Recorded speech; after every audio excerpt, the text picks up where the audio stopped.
अस्सलाम वालेकुम दोस्तों, फैसल नज़ीर एक नई वीडियो के साथ आपकी खिदमत में हाजिर।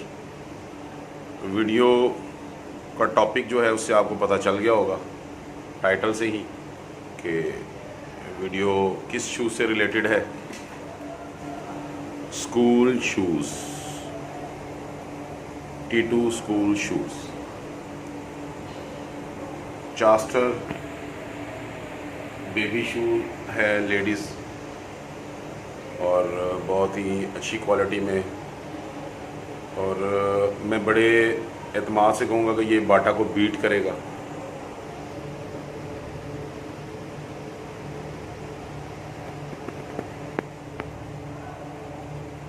फिनिशिंग चेक करें आप, इसकी क्वालिटी चेक करें। PCU सोल में अवेलेबल है, PU नहीं है।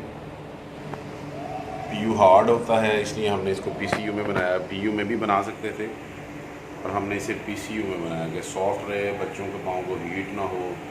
अंदर भी जो ब्लू कलर का अपर रखा है ये भी PVC का है और अच्छी क्वालिटी का है।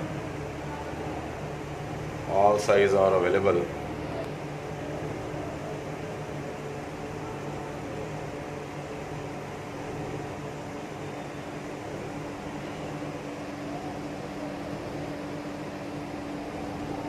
जल्द ही हम इसका रेट भी बताएंगे। अभी ज़रा सारे साइज़ जो हैं और सारे आर्टिकल बाबा एंड बेबी मुकम्मल कर लें, फिर इंशाल्लाह आपके साथ इसके रेट भी शेयर करेंगे। और अभी वैसे भी ये माल सेल नहीं कर रहे हैं क्योंकि कोरोना की वजह से स्कूल्स जो हैं वो बंद हैं, तो ख़ासी ज़रूरत नहीं है इसकी किसी को। और हमारी इस आर्टिकल के लिए, इस कोशिश के लिए दुआ कीजिएगा, अल्लाह ताला इसे कामयाब करे। वीडियो अच्छी लगी हो तो इसे लाइक कीजिएगा, चैनल को सब्सक्राइब कीजिएगा। अल्लाह हाफिज़।